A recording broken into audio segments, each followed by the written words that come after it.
દ્વારકાધીશ મિત્રો, તો આજે હવે ગયા છે અમારા ખેતરે તો માંડવી જોવા આવ્યા છે અત્યારે અમે. તો આ અમારી માંડવી છે, તમે જુઓ અટાણે ફરતી બાજુ એને આ વાહણા ખોડી દીધા છે. તો કે ભૂંડા અંદર ન આવે, એમાં ઝટકો ચાલુ છે.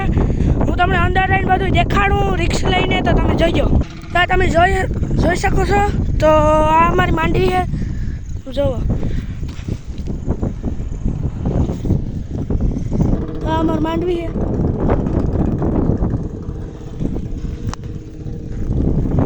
આગળ અમારું ખેતર છે, જો આ ઝાડવું દેખાય ના લગન અમારું ખેતર છે. ના લગન પાણી ભરાઈ ગયું છે. તો આ જો એટલું પાણી છે શેઠ, જો એટલે ઝાડવું દેખાય છે મને. ના લગન અમારું ખેતર છે, આ બાજુમાં છે ખેતર. આ બધા અટાણે વાડ કરે કે ભૂંડા અંદર ન આવે ગઈ કે અમની બાજુ છે ને ખાલી હતી. ને આ અમારે આડોપાડોમાં છે, પાડોહી ખેતરવાળા એનું આ ખેતર છે. શું હાકો તો આ માંડવી વાવી અમારે, તો એના કંઈક 19-20 દિવસ થઈ ગયા છે. તો માંડવી અટાણે બહુ સારી છે. તો તમે પાછા હું તમને આગલા વિડીયોમાં તમને દેખાડી, તો તમે બધા જોઈશો. હું કાંઈ અહીંયા રખોલું કરવા આવું છું એકલો. તો તમે આ ખાટલો છે, આ ખાટલે હું અહીં રખોલું કરું ને બધું. આ જો અટાણે હેડાવે મારીએ એને અટાણે છે આ વારા ખોડ્યા તમારે તો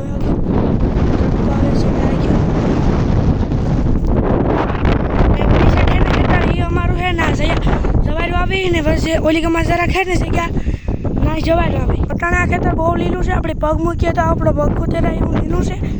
તો આપણા માટે બહુ સારું છે. મેં આપણે ભગવાનની દયાથી થોડોક આવે ગયો. એ માંડવી હાટો બહુ સારો છે.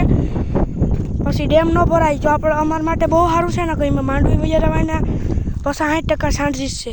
તો આ છે ને અમે બહાર કરી કે આ પાણી જરાક આવે ને તો એ પાણી આ રોકે હકે બહાર, એના માટે આ બહાર કરી અમે હે ને જો એટલે બહુ ઓછી સેલ આવે ને તો આમાં હે ને પાણી ખેતરમાં ન આવે એ હાટું અમે થોડીક બહાર કરીએ એવું છે. એટલે ખરો હેઠ છે એટલે વધારે પડતું પાણી તો હે ને આગમથી આવે એ હાટું અમે આગમ બહાર કરી દીધી. આ તો બહુ ઓછી હતી. હતા મેં આવ્યો એમાં હેઠી અહીં થઈ ગઈ આખી. ને આ એટલું ખેતર ને શેડોલા બાવળો છે ને ના લગન ખેતર થાય ને એટલું 26 વીઘાનું અમારું ખેતર છે. અમે ઓર ગાડ્યો હતો ગારે નહીં ને આ ખેતર અમે આ ઊંચું લીધું. એટલે કંઈક 4-5 ઇંચ છે ને આ ખેતર છે ને બહુ ઊંચું લીધું અમે. ને એમાં ઓર ગાડ્યો ના પાણી બહુ મીઠું છે.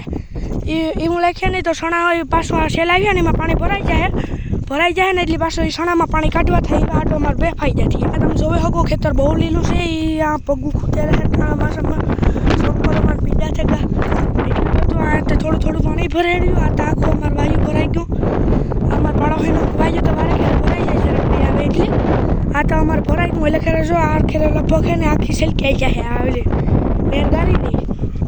તમારે કેટલી વીઘા છે ને એ કોમેન્ટ કરજો. અમે જોયું તમારે કેટલી જમીન છે અમને કોમેન્ટ જરૂર કરજો. ને આ વિડીયો તમને ગમે તો આ વિડીયોની લાઈક ને સબસ્ક્રાઈબ કરજો ભૂલતા ન. મારા કાલે જાઓ અમે કે આ ભૂંડાની અંદર આવે હગે એવા હાટો આ વારાનો ઝટકો માર્યો ને આ 24 કલાકનો ઝટકો છે. આ ત્રણ ચાલુ છે ઝટકો એવા હાટો હમણાં ટચ કરીને નથી દેખાડતો ને કામમાં. ને આ બધા અટાણે સા પીએ. હું સા લેવો હતી એમ કે હાલો હું એક વિડીયો બનાવલા તમારા હાટું થઈને. હું અટાણે ખેતી રહ્યો ને કે મારે ઘેર કામ હતું એવા હાટું હું તમારા હાટું થઈને વિડીયો ઉતારવા આવ્યો. તમે જોવે હગો ને આ ખેતર અમારો રોડ છે એટલે જો એટલે સરકારની રોડ બનાવવો હોય તો એને રૂપિયા હમણાં ચડે. એક દી અમારા ભાઈ આવ્યો હતો આ કોઈ સરકાર તરફથી તો એ કહેતા હતા કે અમારા રોડ બનાવવાનો તમને કે પૈસા આપશો. તો મીઠા ચોખ્ખું ના પાડી દીધું કે ભાઈ આ કંઈ જગ્યા બગ્યા નહીં ચડે. બનાવવો હોય તો ઓલી સાઈડ બનાવો રોડ કે કાં તમને જગ્યા ન ચડે. ને આ વિડીયો તમને ગમે તો લાઈક ને સબસ્ક્રાઈબ કરજો. તો આ વિડીયોને અટાણે આ વિડીયો બંધ કરી દઈએ તો લાઈક ને સબસ્ક્રાઈબ કરવાનું ન ભૂલતા. Bye bye.